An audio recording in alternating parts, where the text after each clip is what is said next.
साक्षी सेन है। मैं श्रद्धांजलि इंस्टीट्यूट की जेएनएम की छात्रा हूँ।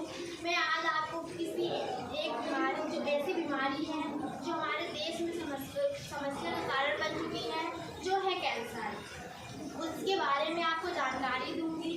कैंसर क्या होता है, यह हमारे शरीर में किस कारण फैलता है, इसके लक्षण क्या हो सकते हैं, ये कितने प्रकार के होते हैं और इससे हमें कैसे बचना है, इसमें हमें कैसा आहार लेना है, ये सब हम आपको बताएंगे। कैंसर क्या होता है, जैसा कि आप डायग्राम में देख रहे हैं, हमारा शरीर कोशिकाओं से मिलकर बना होता है। हमारे शरीर की कोशिकाओं का लगातार विभाजन होना एक सामान्य प्रक्रिया है जो कि शरीर का पूरा नियंत्रण रखता है। यदि ये किसी एक विशेष अंग की कोशिकाओं का नियंत्रण नहीं होता है तो वह असामान्य रूप से विभाजित होने लगती है, जो कि एक ट्यूमर के रूप में बदलने लगती है, जिसे हम कैंसर कहते हैं। जैसा कि आप डायग्राम में देख पा रहे हैं, यह हमारा शरीर है, ये शरीर की कोशिका है। यह एक ही जगह असामान्य रूप से बढ़ने लगेगी तो यह एक ट्यूमर का रूप ले लेगी, जिसे हम कैंसर कहेंगे। इसके कारण क्या हो सकते हैं, ये देखिए, जैसा कि आप डायग्राम में देख रहे हैं, ज़्यादा तंबाकू खाने से हमारे शरीर में मुंह और फेफड़े का कैंसर हो जाता है। और जो व्यक्ति ज़्यादा मात्रा में शराब पीता है उससे हमें लीवर का कैंसर होता है, जो आनुवांशिक होता है, हमारी पीढ़ियों से चला आ रहा है। तो हमारी पीढ़ियों में हमारे दादा दादी या मम्मी पापा या हमारी आने वाली जनरेशन को हो सकती है। और अस्वस्थ भोजन करना, जैसे कि हम लोग ज़्यादातर घर की चीज़ें खाना नहीं पसंद करते हैं, हमें मार्केट की चीज़ें बहुत ही ज़्यादा अच्छी लगती है, जो कि वो एक हमारे कैंसर का कारण ही बन रहा है। एक्सरे कराने से जो उसकी किरणें निकलती हैं उससे हमें कैंसर हो जाता है। सूर्य की किरणों से भी बचना है, वो भी एक कैंसर का कारण है। जैसा कि आप देख लीजिए, तंबाकू का है, एल्कोहल है। हमारे शरीर का उम्र के अनुसार वजन ज़्यादा हो जाए या कम हो जाता है, सूर्य की किरणें हो सकती है, अनहेल्दी खाना हो सकता है। क्या कितने प्रकार का होता है, मैं आज इसके बारे में बताऊंगी। बेनाइन ट्यूमर, जब बहुत सारी असीमित कोशिकाएं आपस में गुच्छे के रूप में बदल जाती है, वह बेनाइन ट्यूमर होता है, जो यह एक जगह से दूसरी जगह नहीं फैल सकता है। यह ज़्यादातर औरतों के यूट्रस में पाया जाता है।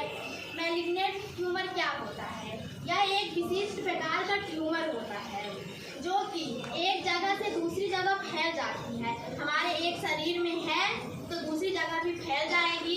जैसे हो गया त्वचा का कैंसर, हमारे एक जगह है फिर दूसरी जगह फैलेगी, दूसरी जगह से तीसरी जगह फैलेगी। जैसे रक्त का कैंसर हो गया, तो हमारा जो शरीर है, हमारे शरीर में रक्त पूरे शरीर में परिसंचरण करता रहता है, तो उसके माध्यम से वो एक जगह से दूसरी जगह में भी फैल जाएगा। अस्थि का हो गया, एक अस्थि में है तो दूसरी जगह भी हो सकता है।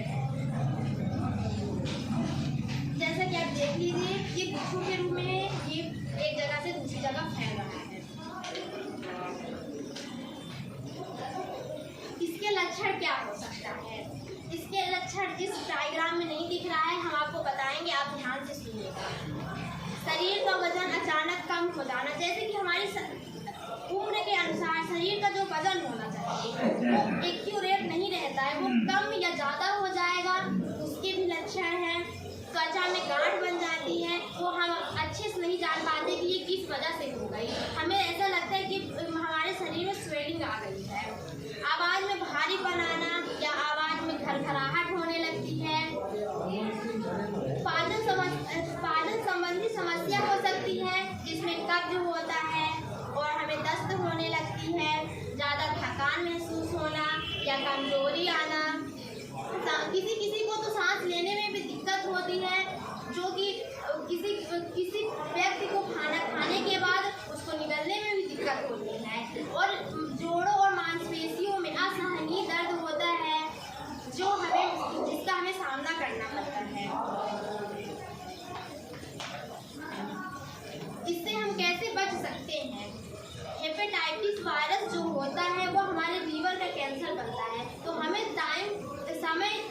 समय के अनुसार उस टीकाकरण लगवाना जरूरी है। धूम्रपान बिल्कुल नहीं करना है, न तंबाकू, न शराब, न बीड़ी, न गुटखा, न सिगरेट। ज़्यादातर लोग ये सब चीज़ें कर रहे हैं, धूम्रपान का सेवन ज़्यादा कर रहे हैं। हमें नियमित रूप से व्यायाम करना है और शरीर का जांच करवाते रहना है।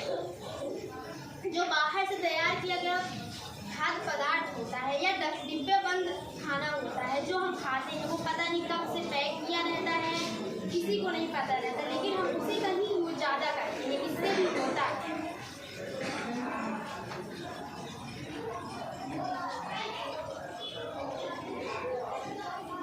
अब इसका आहार क्या होता है, जैसे कि आप डायग्राम में देख रहे हैं।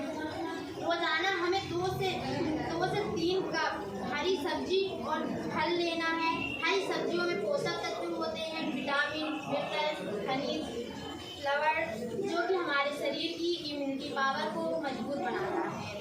साबुत अनाज हो गया, साबुत अनाज का ब्रेड हो गया, जौ तथा दही हो गया, जो इन सब चीज़ों में प्रचुर मात्रा में प्रोटीन पाई जाती है। प्रोटीन युक्त जैसे कि अंडे हो गए, बीन्स हो गए, नट्स हो गए और मीट हो गया, जिसमें प्रोटीन पर्याप्त मात्रा में होता है, जिसे हमें उसका सेवन करना चाहिए।